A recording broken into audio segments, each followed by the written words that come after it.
நீங்கள் அநீதிக்கு ஆளாக்கப்பட்டிருக்கிறீர்கள். உங்கள் சொத்துக்கள் சூறையாடப்பட்டிருக்கிறது. உங்கள் பள்ளிவாசல்கள் அபகரிக்கப்பட்டிருக்கிறது. உங்கள் பிள்ளைகள் படிக்கின்ற மதரசாக்கள் முடக்கப்பட்டிருக்கிறது. கடைசியில உங்களை அடக்கம் செய்கிற கபஸ்தானை கூட அவர்கள் கையகப்படுத்தி இருக்கின்றார்கள்.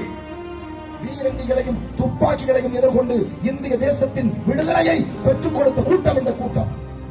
சிறுதுள்ளி பெருவெள்ளம் வந்து வந்து வெள்ளம் வீட்டை அடித்து விட்டது. ஒரு உயிர் முச்சமாக இல்லை.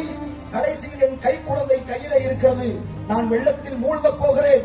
இந்த குழந்தையின் எதிர்காலம் என்ன வேகும் என்று நான் மரணிக்கிறேன். இந்த குழந்தைக்கு இந்திய தேசத்தில் வாழ்வுண்டா?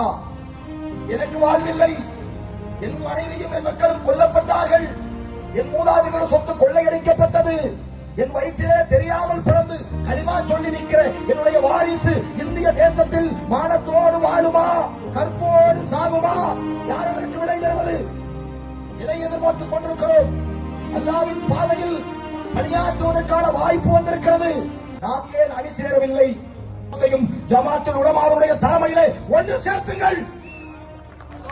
எவனெல்லாம் ஈமான் கொண்ட முஸ்லிமோ, லா இலாஹ இல்லல்லாஹ் என்று இந்தியாவில் எவன் கலிமா சொன்னையோ, சர்ரா ஜமாத்துல்லாஹ்வுக்கு கட்டுப்படுறா என்று நீங்கள் சொல்லுங்கள். நாங்கள் தயாராக இருக்கிறோம். சொத்து என்பது வெறும் சொத்தல்ல, நம்முடைய மானம், நம்முடைய கண்ணியம். வக்ஃபு சொத்து என்பது என்னது? நம்முடைய மானம், நம்முடைய கண்ணியம், நம்முடைய வரலாறு, எங்களுடைய பள்ளிவாசல், எங்களுடைய வரலாறு.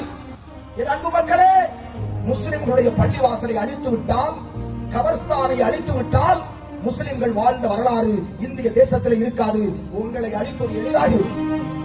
வருகிற 23ஆம் தேதி நெய்வேலியிலே அனல் மின் நிலையத்தின் 2வது கேட்டை உடைத்துக் கொண்டு உள்ளே போகும் தமுகவுடைய பட்டாளம் என்று சொல்லி அவர்கள் வேறுதான் தமுக நடத்துகிறது.